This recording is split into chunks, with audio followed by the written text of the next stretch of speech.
劝 Modesty. Above, kun, the receptive, earth. Below, kun, keeping still, mountain. This hexagram is made up of the trigrams ken, keeping still, mountain, and kun. The mountain is the youngest son of the creative, the representative of heaven on earth. It dispenses the blessings of heaven, the clouds and rain that gather round its summit, and thereafter shines forth radiant with heavenly light. This shows what modesty is, and how it functions in great and strong men. Kun, the earth, stands above. Lowliness is a quality of the earth. This is the very reason why it appears in this hexagram as exalted, by being placed above the mountain. This shows how modesty functions in lowly, simple people. They are lifted up by it. The judgment. Modesty creates success. The superior man carries things through. It is the law of heaven to make fullness empty and to make full what is modest. When the sun is at its zenith, it must, according to the law of heaven, turn toward its setting, and at its nadir, it rises toward a new dawn. In obedience to the same law, the moon, when it is full, begins to wane, and when empty of light, it waxes again. This heavenly law works itself out in the fates of men also. It is the law of earth to alter the full and to contribute to the modest. High mountains are worn down by the waters, and the valleys are filled up. It is the law of fate to undermine what is full and to prosper the modest. And men also hate fullness and love the modest. The destinies of men are subject to immutable laws that must fulfill themselves. But man has it in his power to shape his fate, according as his behavior exposes him to the influence of benevolent or of destructive forces. When a man holds a high position and is nevertheless modest, he shines with the light of wisdom. If he is in a lowly position and is modest, he cannot be passed by. Thus, the superior man can carry out his work to the end without boasting of what he has achieved. The image. Within the earth, a mountain, the image of modesty. Thus, the superior man reduces that which is too much and augments that which is too little. He weighs things and makes them equal. The wealth of the earth in which a mountain is hidden is not visible to the eye, because the depths are offset by the height of the mountain. Thus, high and low complement each other, and the result is the plain. Here an effect that it took a long time to achieve, but that in the end seems easy of accomplishment and self-evident, is used as the image of modesty. The superior man does the same thing when he establishes order in the world. He equalizes the extremes that are the source of social discontent and thereby creates just and equable conditions. The lines.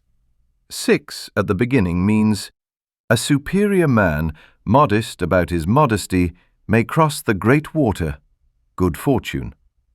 A dangerous enterprise, such as the crossing of a great stream, is made much more difficult if many claims and considerations have to be taken into account.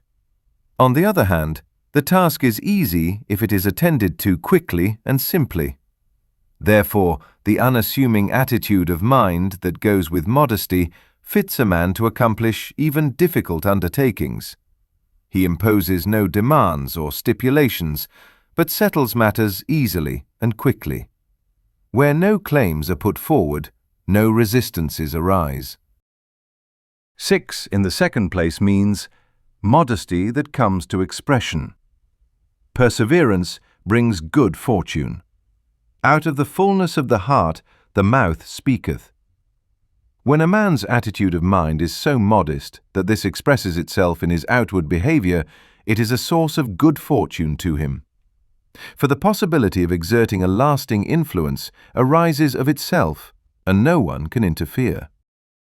9 in the third place means A superior man of modesty and merit carries things to conclusion. Good fortune.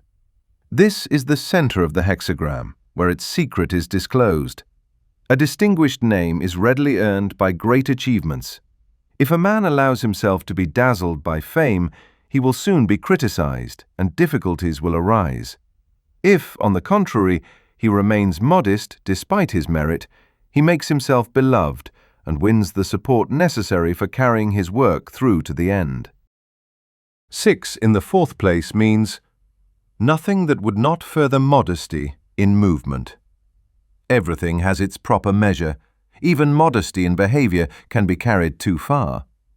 Here, however, it is appropriate, because the place between a worthy helper below and a kindly ruler above carries great responsibility.